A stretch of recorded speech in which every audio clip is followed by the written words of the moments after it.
Hey there, Danny with Right Foot Down.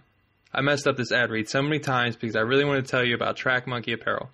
They make great quality enthusiast shirts along with hats, stickers, watches, patches, you name it.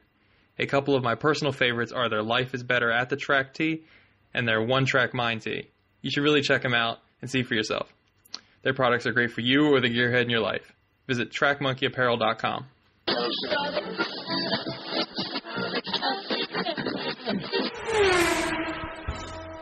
You're listening to the Untitled Car Show in partnership with RightFootDown.com. Visit Right Foot Down for your daily automotive fix.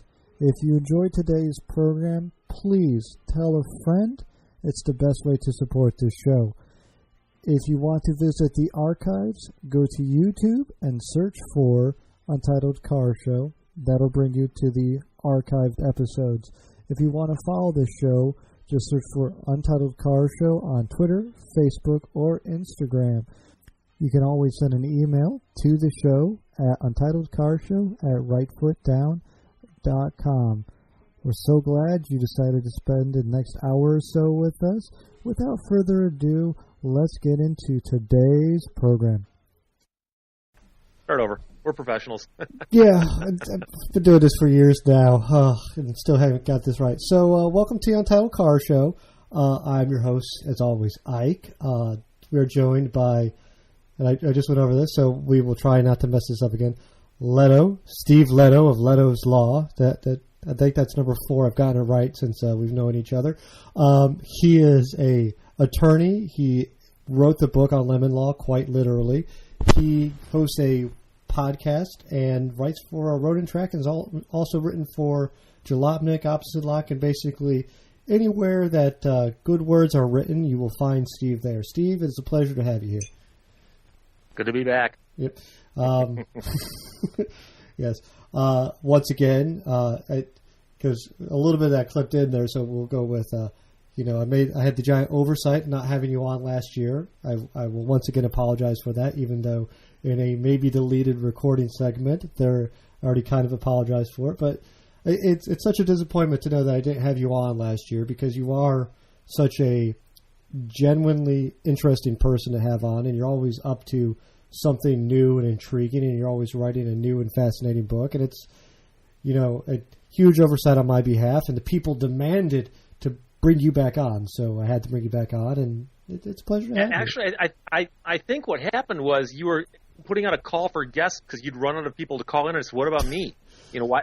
What? And I think it was actually just I shamed you into it, as I recall. I think it was. I think it was even worse than that. I think it was. I was putting out like, here's all the guests I had in 2017, and I was like, I think you went like, why wasn't I on the show? Like, oh shit! Like, there you go. Yeah. Yeah.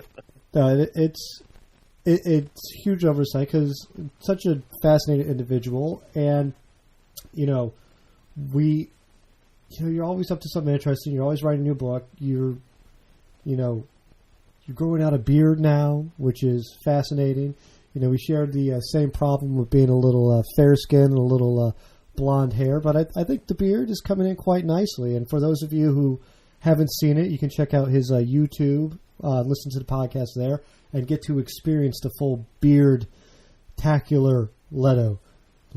Yeah, and it's interesting because, it's not like I've just decided to become a metrosexual or something and I'm working on the hipster beard. But what happened was I wrote a book about a guy named Douglas Houghton a few years back, and Douglas Houghton was an explorer in Michigan back in the 1830s.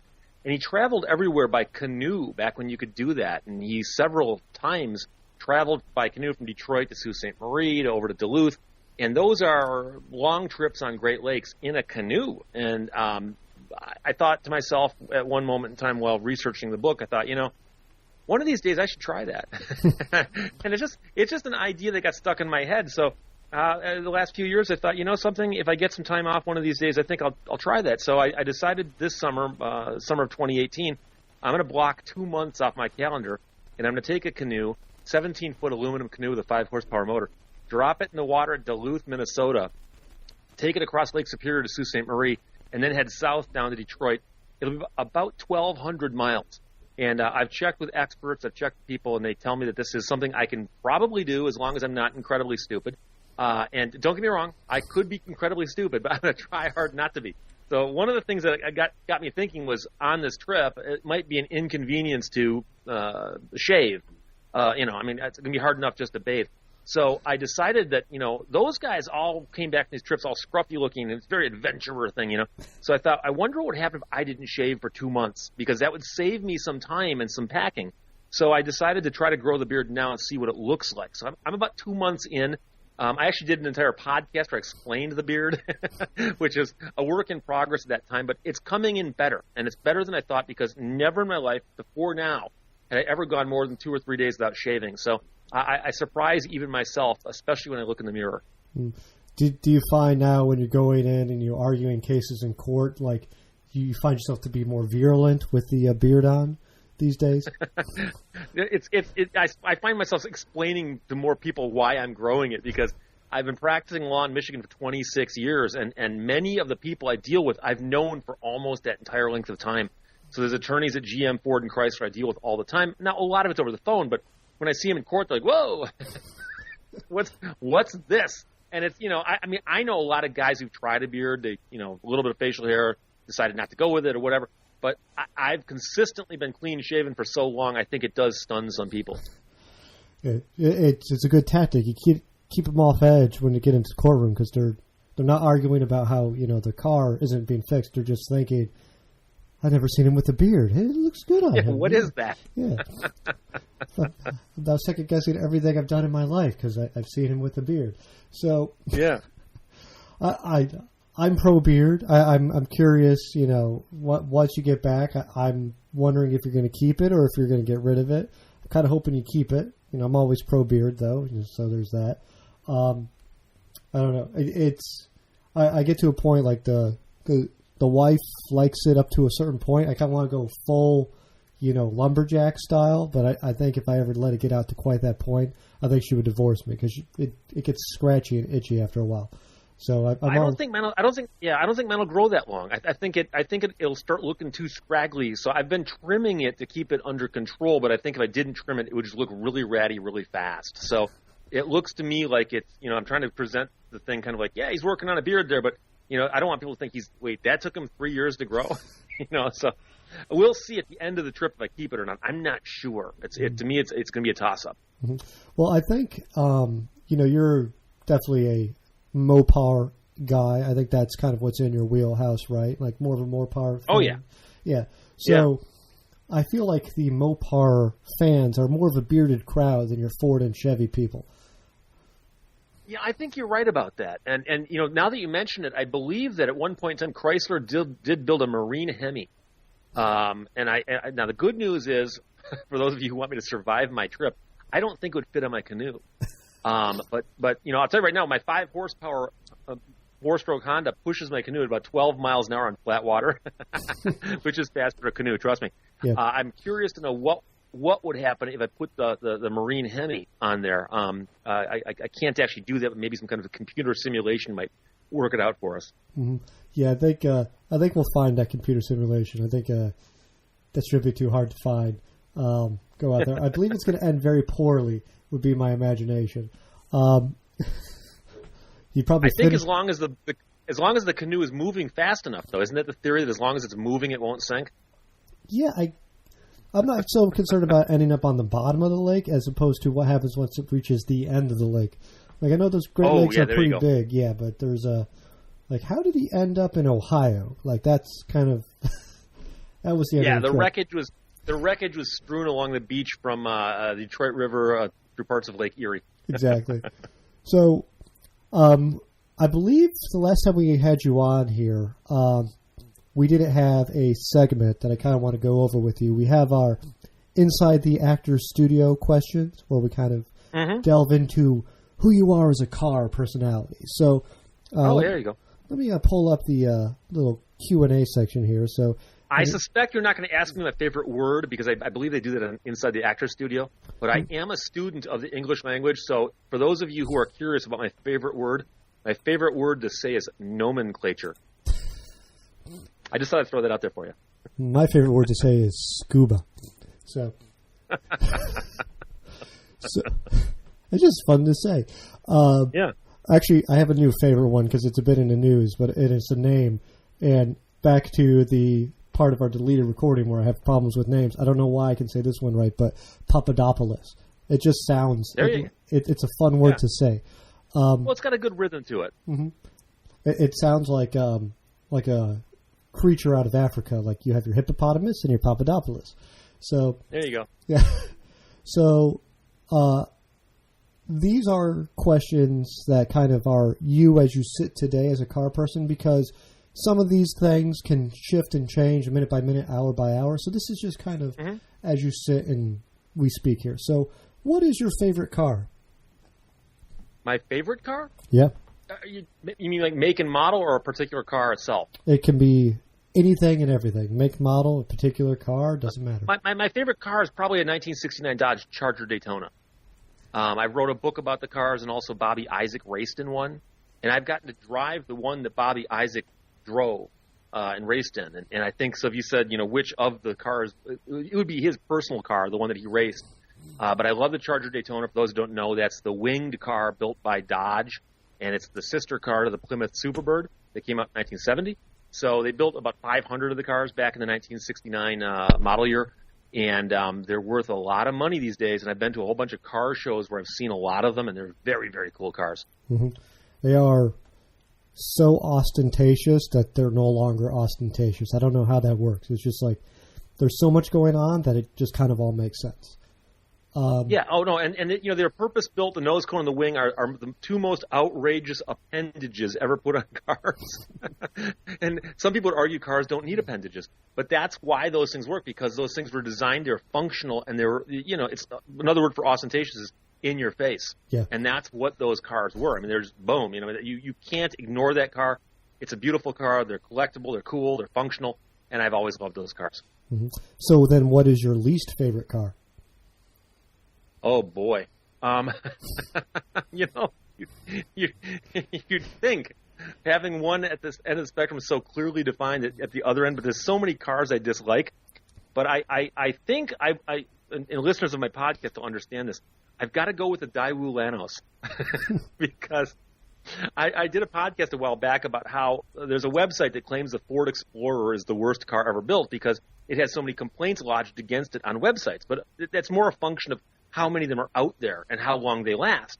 And so I pointed out that in the exact same year that a Ford Explorer was built, there were some Daewoo Lanoses built, and none of them are on the road now. They're all in junkyards.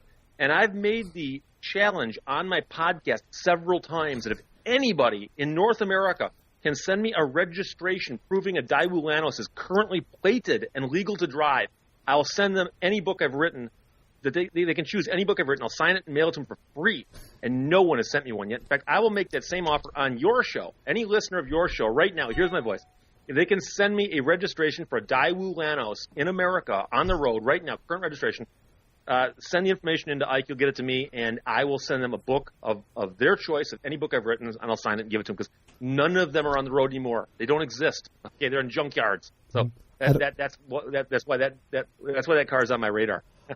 I don't even think they're in junkyards anymore. I think they're gone from the earth. I think they're tin cans and refrigerators at this point.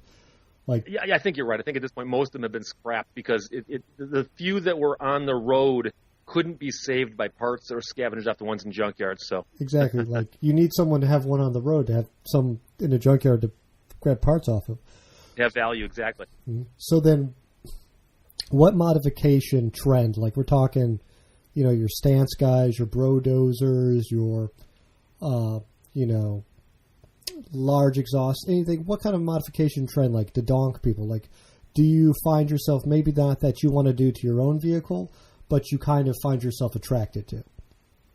I like lifted trucks. I like lifted four-wheel drive vehicles, as long as it's not outrageous. I mean, you'll see guys who jack vehicles up so high that you got to climb into it with a ladder and it doesn't serve any function. But like David Tracy over at Jalopnik, I mean, he's got some four wheelers and he lifts them nicely. And a lifted 4-wheel drive vehicle does look nice. Mm-hmm. And if it's going to go off road, that serves some functions. I'm cool with that. So then, what's your least favorite modification to do to a vehicle? the exact opposite. Those jackasses who lower their cars to the point where they can't get over the yellow lines in the road. I understand the idea about lowering a car, and it makes complete sense in some settings. NASCAR vehicles are very close to the ground. But when you take a street car and just drop it so low that you literally can't get in and out of parking lots, it's idiotic. You've actually made your car non-functional. And to me, that's the ultimate stupidity with the car. What car do you dread to be stuck behind at a red light? Any gigantic SUV being driven by a soccer mom. And by the way, soccer mom is not a sexist statement because there are guys out there who fulfill the role of a soccer mom. And what a soccer mom is, in my vernacular, is the parent who's got a gigantic SUV. It gets 1 mile highway, 0 city, as they joked in The Simpsons. But they got this monstrosity, ostensibly, to take their kids to and from, soccer games, swim meets, things like that. But in reality, it's just a gigantic gas guzzler. It takes up a lane and a half, and they're driving really slowly because they're probably, talking about, watching Lion King with their precious little child in the back seat who's not paying any attention to anything and is going to grow up to be a spoiled little idiot. I know I can swear on the show, but I got to restrain myself. So the soccer parent and the gigantic SUV is who I don't want to get behind. Yeah, I got that. Anyone with a stick figure family on the back of the vehicle qualifies as a soccer mom. Oh yeah, exactly. Yeah. So, what automotive sound or noise do you love? This is a little obscure, but you'll have to bear with me on this. Supercharged cars. Okay, a car with a supercharger, not a turbocharger, but a supercharger. They make a whistling or a whining noise that you can identify from a mile away. And if you go to a car show and you hear someone fire up a car with a supercharger on it, you hear that whistling sound, and I like that sound. And it's pretty cool. I mean, you can get a lot of the other sounds out of cars. Like I like the sound of a Hemi idling, for instance, a 426 Hemi, because it sounds kind of like an outboard boat motor. But even that, sometimes you hear that and you're like, is that a bad exhaust or is that a Hemi? Yeah. But the supercharger sound, you can't fake it. You can't put a funky aftermarket exhaust on to create it. It is just the sound of a supercharger, which, by the way, is something that never actually belongs in a street car. You just put it there for the heck of it. So that's kind of cool to me, and I admire the technology. So what automotive sound or noise do you hate? Cars without mufflers. And I'm telling you right now, I moved recently. I lived in a small town in southwestern Michigan that had a population of 3. I mean, when I left town, I think they may have closed the place because, okay, at this point, let's not even be in business anymore. Yeah. And no one in town but me owned a muffler, okay? and I was jokingly asked people at the, I made friends there. I'm talking to a woman at the bank. Why do you guys not have mufflers? And they're like, oh, I don't know, It's just an accepted thing. You don't have a muffler. And Michigan winters are horrible. They destroy cars, both from the potholes but also the road salt. And road salt does things to mufflers where you're convinced that they come from the factory and they would dissolve in water. But it's the salt. And so cars over 5 years old often need new mufflers. But there are groups of people who insist that you don't ever have to replace a muffler, no matter how bad it sounds or if it's gone completely. And it drives me crazy because, cars going down the street. And I actually learned to recognize certain people by how loud the car was. And that's so-and-so, that's so-and-so. I'd recognize the sound of their mufflerless car, which blows my mind that cops don't write tickets for that. They ought to. They ought to walk up and go, dude, get a muffler, okay? And they don't. Well, in fairness, it is the Detroit metropolitan area, so it's pretty much Mad Max town over there. So, yeah. And by the way, I realize I do sound like old man shaking fist at clouds right now, but because when I was younger, I may have had a car with no exhaust on it or no muffler on it. But the point is, these are adults without mufflers, okay? And so when you grow up, there's a few things you do, and one of them is you put a muffler on a car. Well, to me too, it's worse when it's I don't care that my car is loud, as opposed to, oh, that guy just has a loud car because he's 20 years old and has a muscle car. Like, the difference between those two is, one is just, I'm so out of, touch with reality. I don't care what's going on. And the other one is, I want you to pay attention to me because this is how I define my life. So, Right. Well, and the same could be said about guys with motorcycles who put the loud pipes on. Mm-hmm. And I used to live at the end of the street where there was, at the other end, a bar that was a famous hangout for guys on bike nights in the summertime. And the bar let out at 2 a.m. and these guys would come down my street and the house would shake. And I don't care what you think. You don't need pipes that will literally deafen people in buildings that are 100 yards away. And, oh, no, loud pipes save lives. No, they just annoy people. Mm-hmm. Cut it out. Yeah, no, they're loud after you've proceeded through an area. They don't hearken you into the area, like especially on highway speeds when they say that whole argument drives me nuts. I've gotten into motorcycle people before. And while we're on the topic, okay, I was driving along. We had a warm spell a couple weeks ago here. I was driving along and some guy had his motorcycle out, probably for the first time this year. It's big old gold wing or something. It's basically a lazy boy going down the highway. Yeah. And he's got his radio turned up so loud that I could hear it in my Explorer with the windows up. And I thought to myself, why does he think I want to listen to his music? He's listening to Fleetwood Mac, okay, driving along his big, and it's like a radio on a motorcycle. I mean, I understand the theory, okay? It just doesn't seem like it would work that well. But also, why are you subjecting the whole neighborhood to your bad musical tastes? Because everyone needs to hear Landslide. Come on, I'm assuming that's what he was listening to. Yeah. I'm sure it was The Chain. You know, I don't know that many Fleetwood Mac songs, so that's about the end of it. What is, and I do think this is the most important question I can ask any guest ever, mm-hmm. So I want you to think long and hard about this one. What is the hardest food to eat while driving?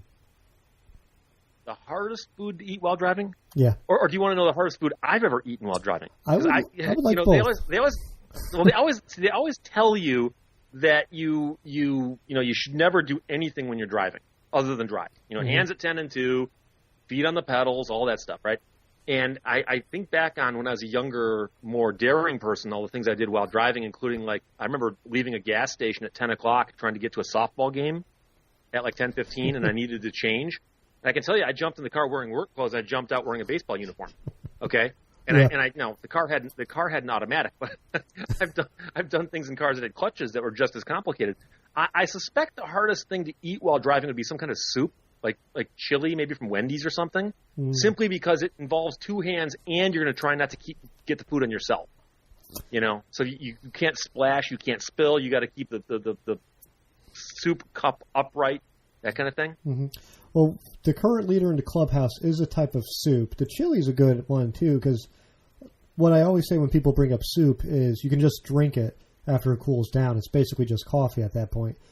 But the chili, you really can't sit there and drink chili. So that's a good one to put into the leader on the clubhouse. Now, again, this turning into stupid shit Ike's done in cars. I have done the Wendy's chili in the car with the clutch, and it is not impossible, but it is quite difficult. Put that one up on the leaderboard. Mm-hmm. Yeah, I can tell you right now, if you get like a Burger King, a Whopper and fries and a large Diet Coke or something like that, and you're driving a clutch in bumper-to-bumper traffic, and you're actually trying to keep the car moving so you're not inconveniencing other people, juggling all of those elements can be difficult. Yes. But I still think the soup is the most difficult thing. Mm-hmm. Yeah, matzo ball soup's the leader in the clubhouse right now. So I'll admit I've never had that in the car. Mm-hmm. I'm trying to find a place around here that does good matzo ball soup, and it's hard to find one.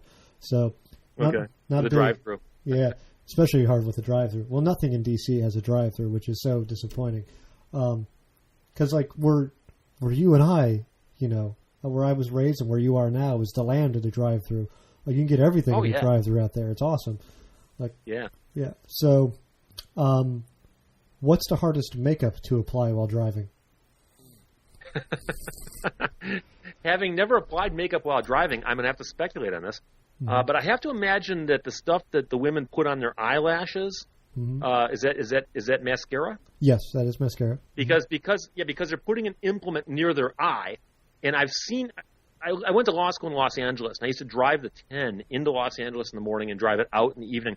And you'd see people in bumper-to-bumper traffic doing the dumbest things, like reading newspapers and reading books and putting on makeup and changing and probably doing yoga and stuff. And I remember seeing countless women with their vanity mirror down, and they're like craning their necks so they can get up there, and then both hands are off the wheel, obviously, and they're doing the thing with a brush by their eye, and they're trying to be careful.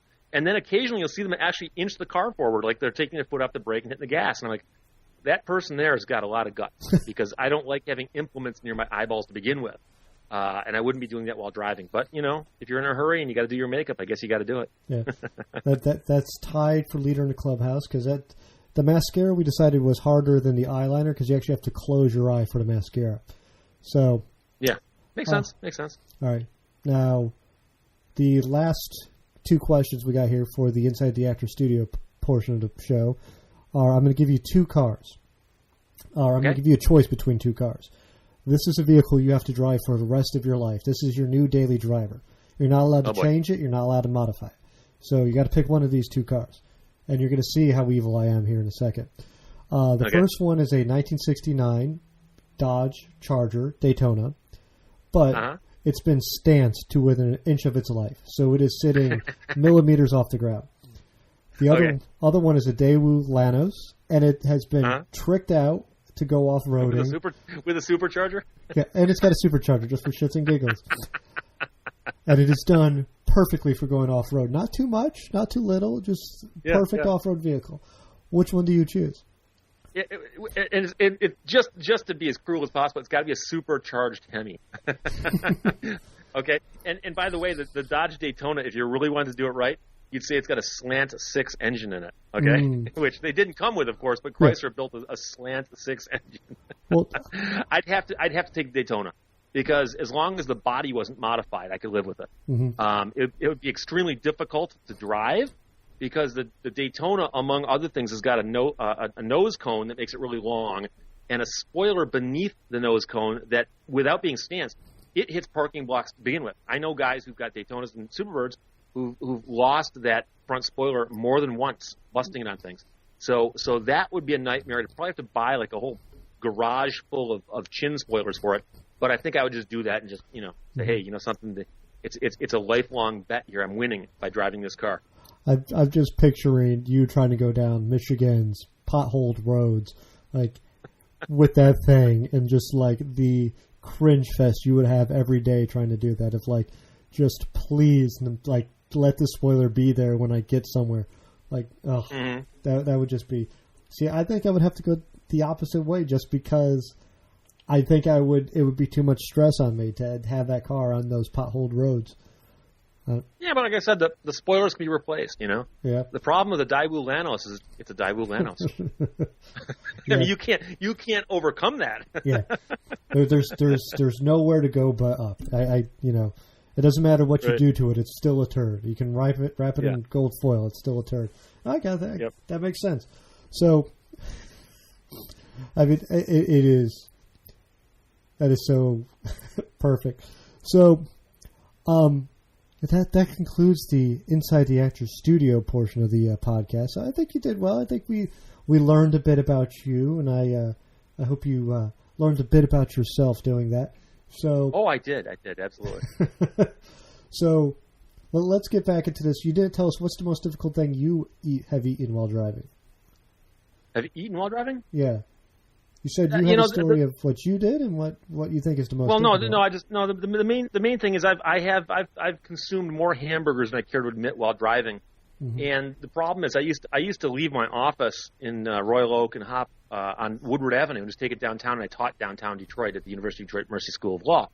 So I'd usually hit the Wendy's or the Burger King that were right there, and and I'm wearing a dress shirt and a tie and dress slacks, and you go through the drive-thru and you get all this 3 billion calories and 500 grams of fast food, and you're driving down Woodward Avenue. It's right around rush hour, so it's not that bad, but there is traffic, and you're trying to juggle this 6-gallon drink and a sandwich, as they call it, that's falling apart because you forgot to delete a bunch of items from it, and the French fries, and invariably my truck would have to get cleaned out about every week or two just because it's getting disgusting by all the food I'd spilled in there. But the hard part was simply just trying to keep it from spilling on me because of the fact I had to go stand in front of a classroom and lecture for a little while, and I didn't want to do that with ketchup and mustard and stuff on my shirt.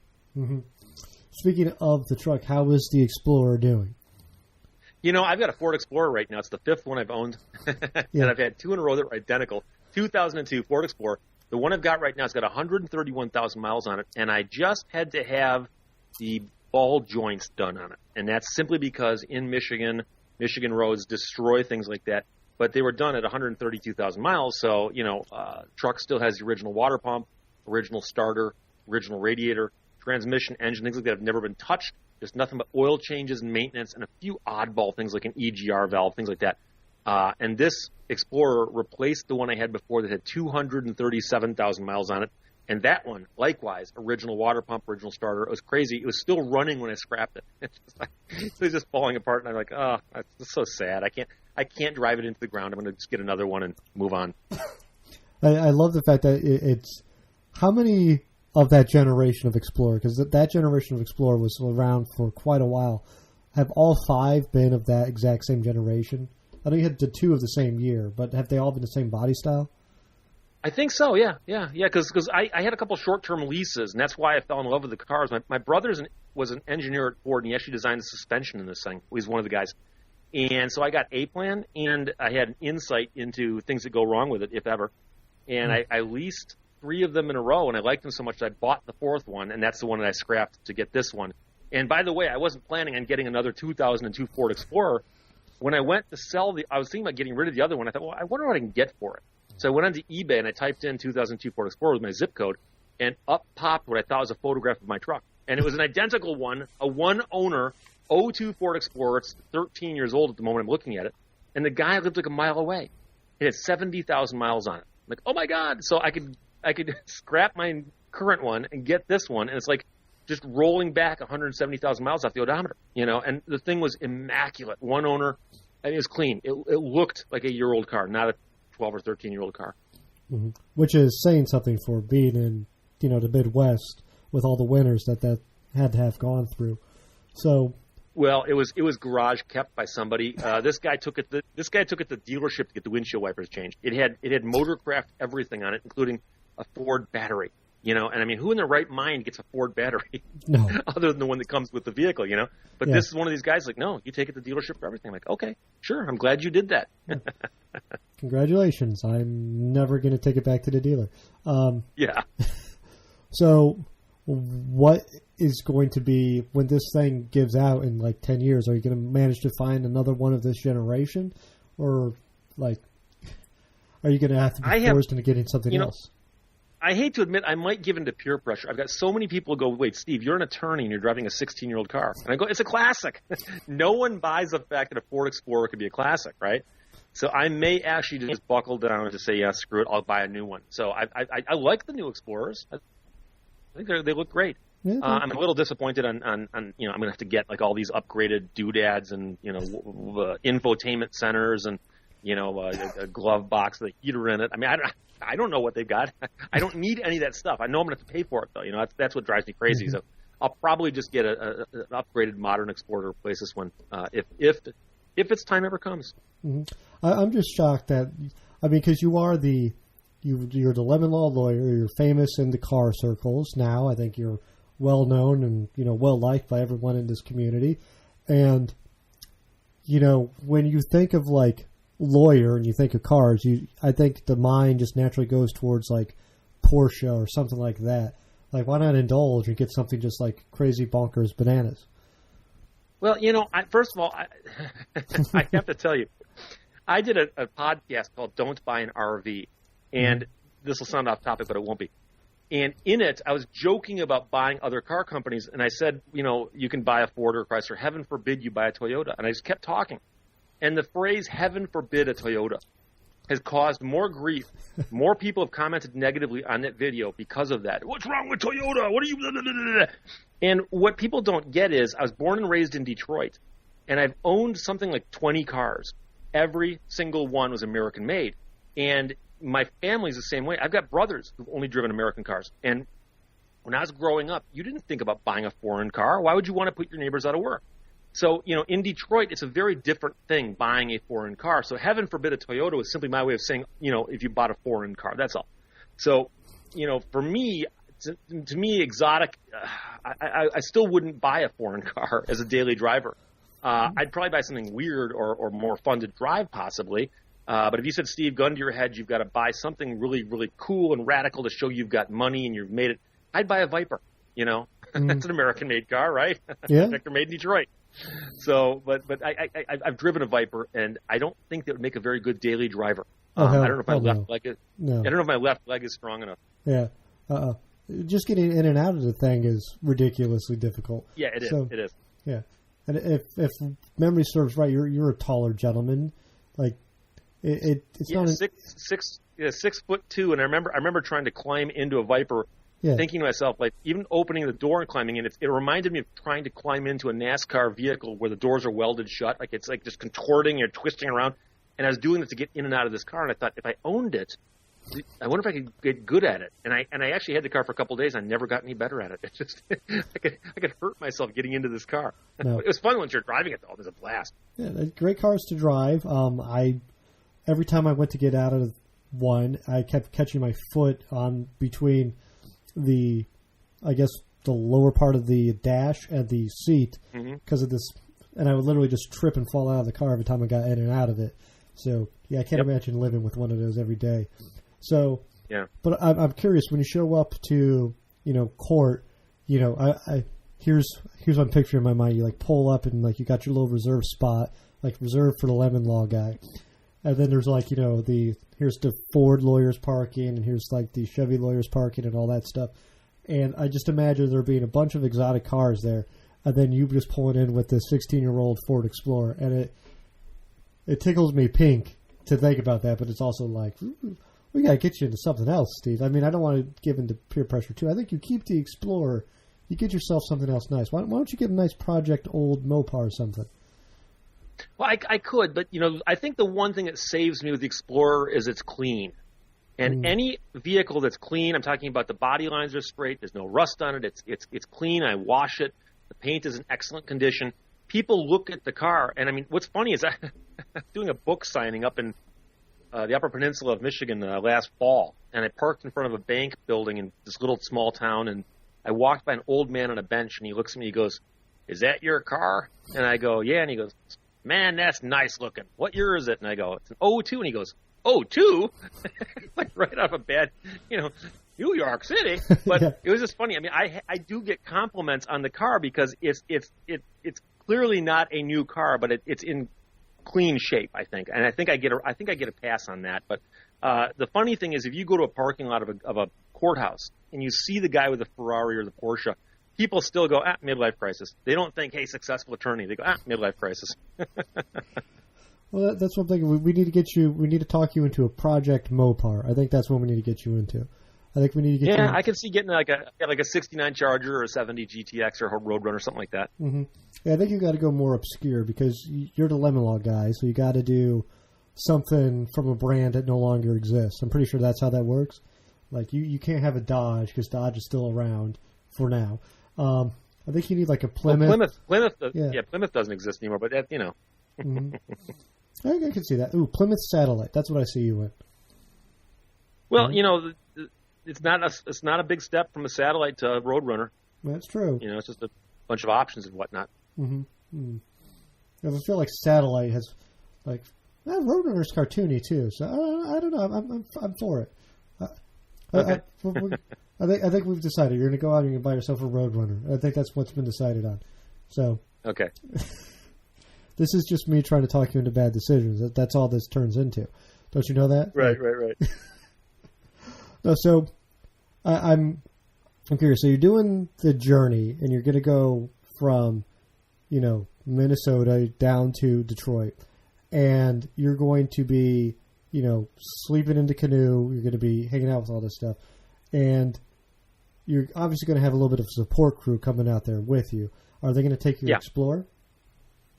Well, yeah, believe it or not, yes. That's a good question. I'm not going to be alone in the canoe for one thing. I have to have someone sitting up front to counterbalance because me and the motor in the back are so heavy. So I'm going to have a couple guests along with me from, different, like a week here and a week there, that kind of thing. And then I am going to be shadowed on shore by my brother driving the Explorer. So, we can put some supplies in there, and then he can also bring me gas and whatnot in places where we can't get fuel.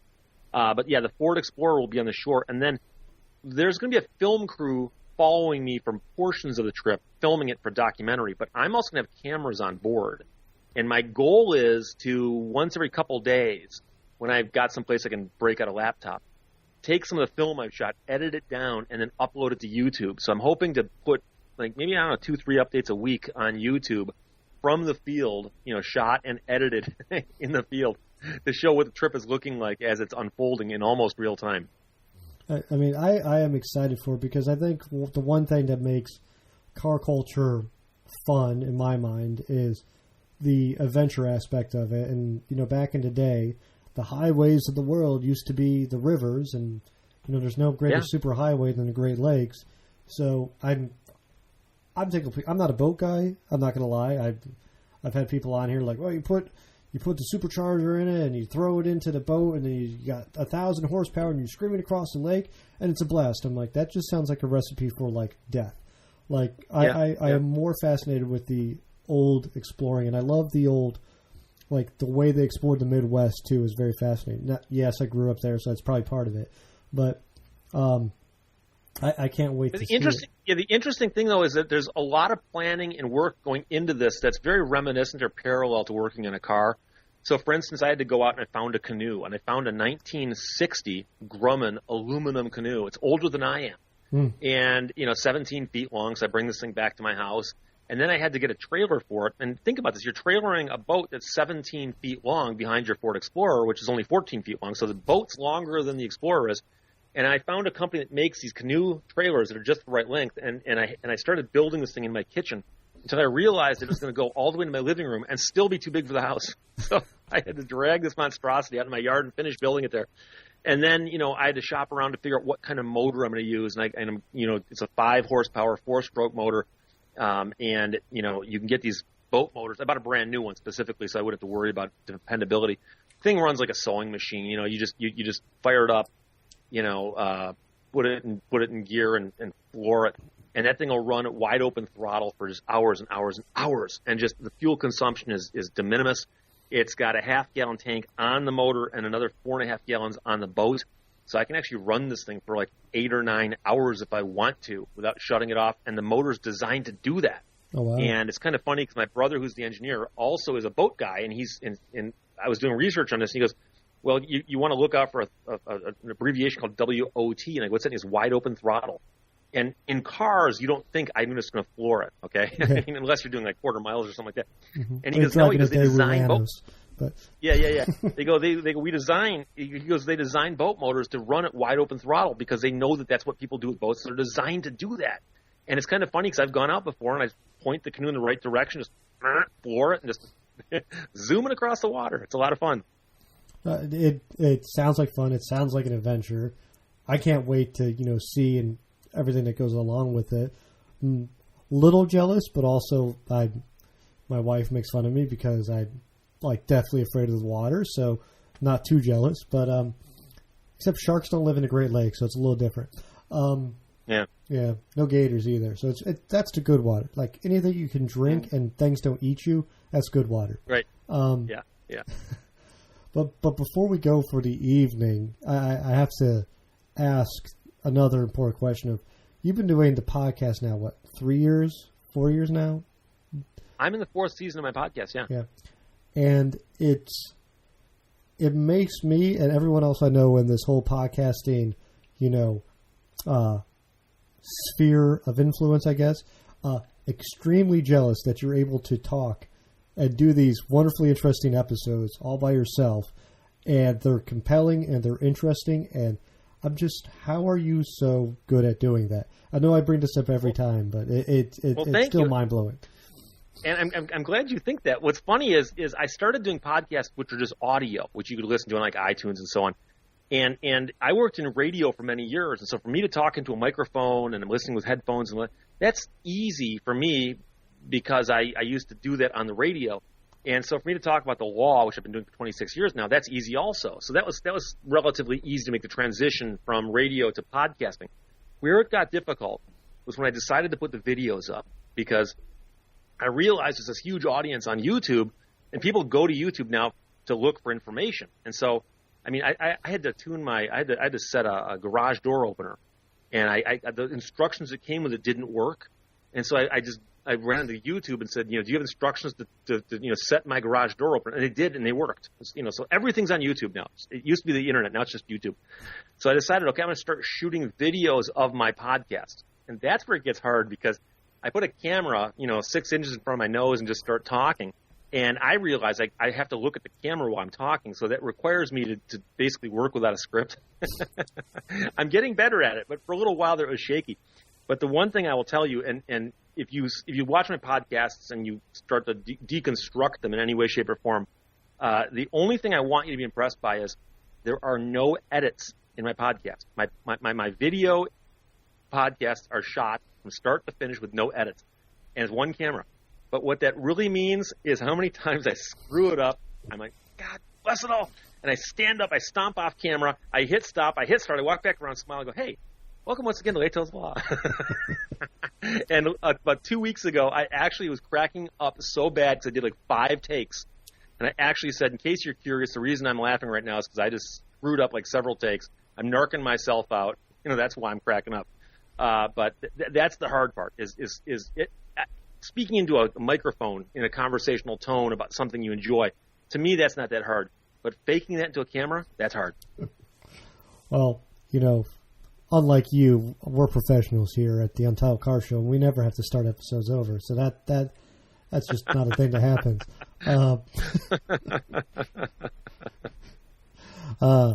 Good times. I like to lie. It's fun. Yeah. So it's. I'm just so impressed with it every time, and you're doing so well with it. And this is the portion of the podcast where I'm just going to pay you a bunch of compliments because you absolutely deserve them. So you're very good at what you do. It comes off so naturally in the audio, on the video, and the books you write are all spectacular. The articles you write are compelling and interesting, and if somehow someone's listening to the sound of my voice and your voice today and they haven't gone and checked out your stuff, they absolutely need to, because it is some of the best car-related and law-related stuff out there on the internet. And not only that, but sometimes you get stuff like, murder mystery houses in the books. And you get to learn interesting stuff about super bees occasionally. And it goes off on tangents. And or not super bees, but Daytonas. I'm speaking out of my character here. Wing cars, that's what I'm looking for. Yeah. And it's... there's a lot of, crap out there on the internet. And, one of the great things I get to do with the podcasting is I get to go out and I get to research and look at stuff and see what's going on. And, we met and we did the interview long before you started doing the podcast. I like to think that you went, well, if those idiots can do it, then I can obviously do it. So, I'm still amazed because don't you use a mixing console, don't you? So this is going back in the day. So Proc back in the day has a mixing console. I just have a little M audio 2 input thing, and I just don't touch it. He came over here and set it up a long time ago, and I just leave it alone. Don't. But I'm saying, see, you have to understand how complex that is because all I've ever done is a microphone and headphones into something that records. And then now I have a camera pointing at me. But the fact that you've actually got some other equipment means that you are actually very, very advanced with what you do. That's funny because I always look at there's something everyone does better, and I just feel I think you get used to what you do and you're like, oh, everyone else is doing it better. But no, I mean, when I saw you coming out with a podcast, slightly nervous, I hope everything he does is good. And I know one of our first conversations we talked about how you used to do the radio stuff.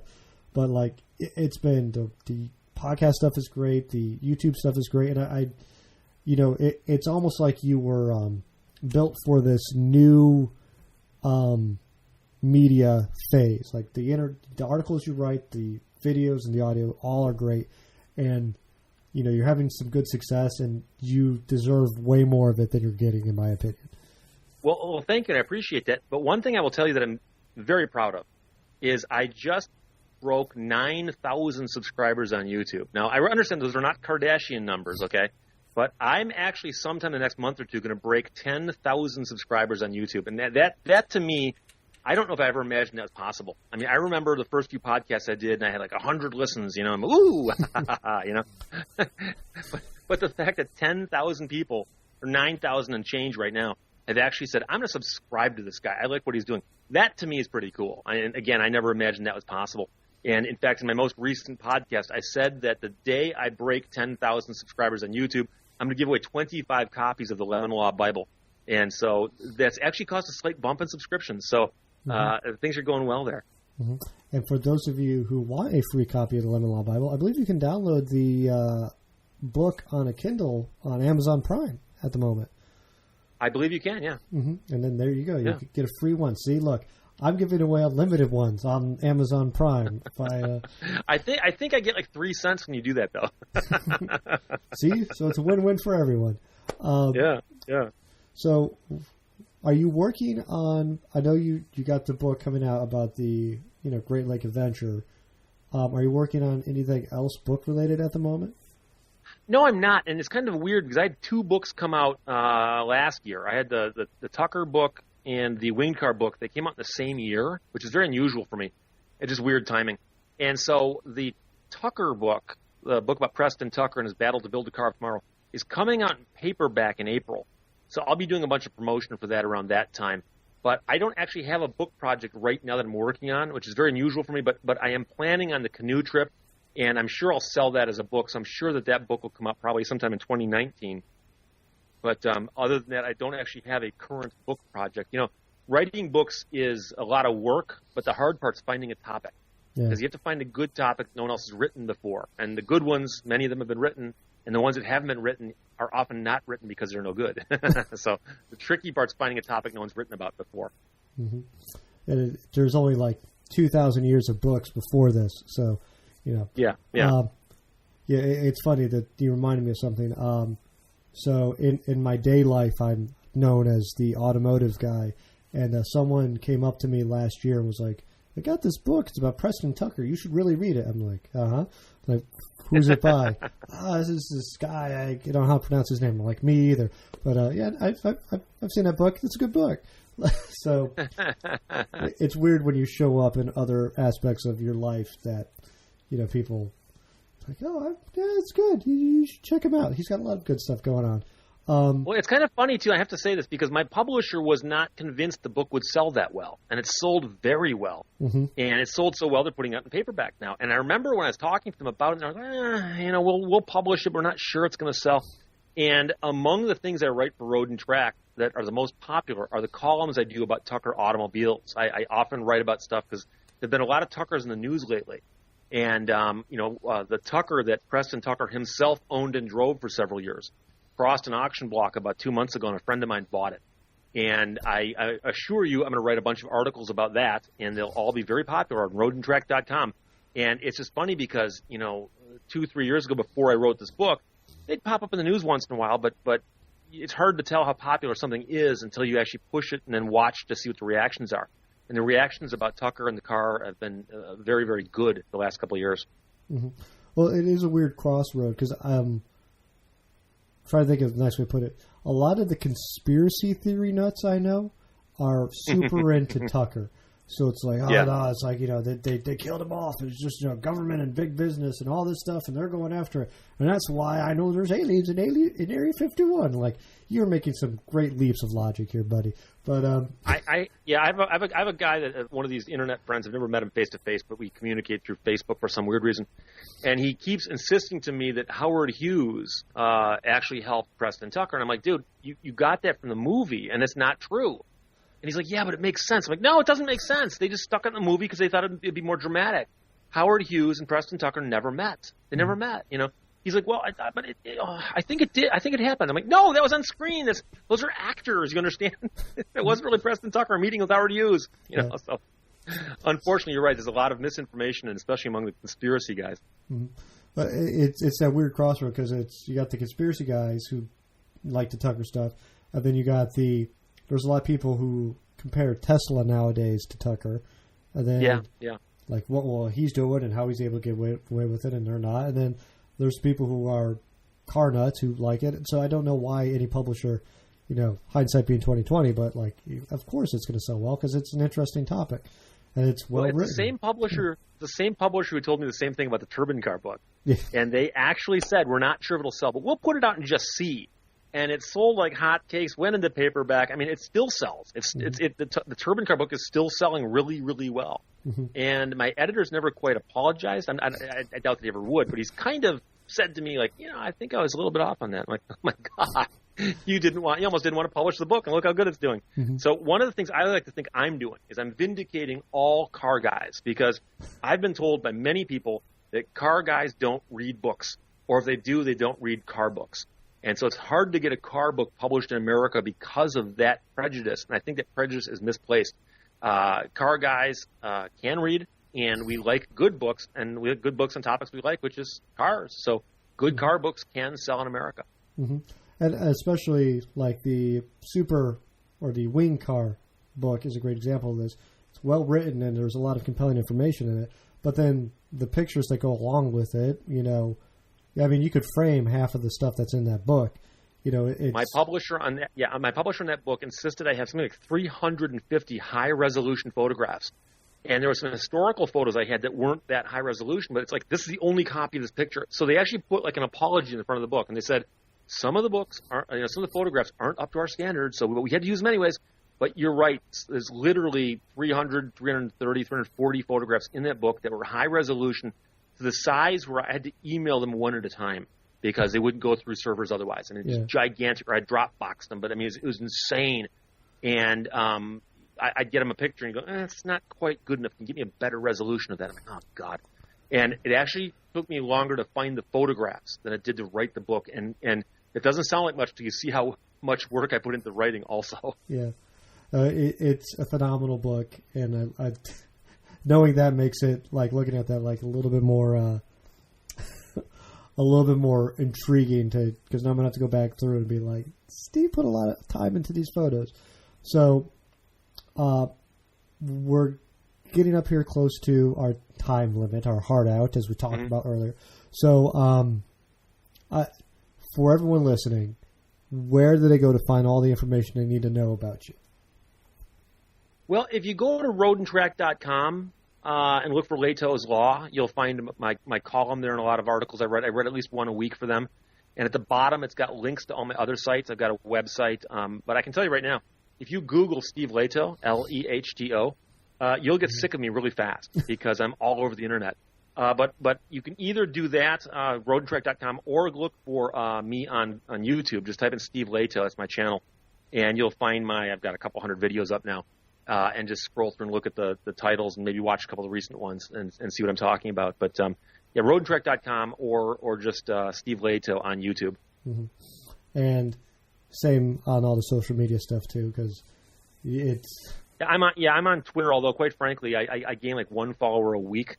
Mm-hmm. So I think by this time next year I'll have 2,600 followers on Twitter.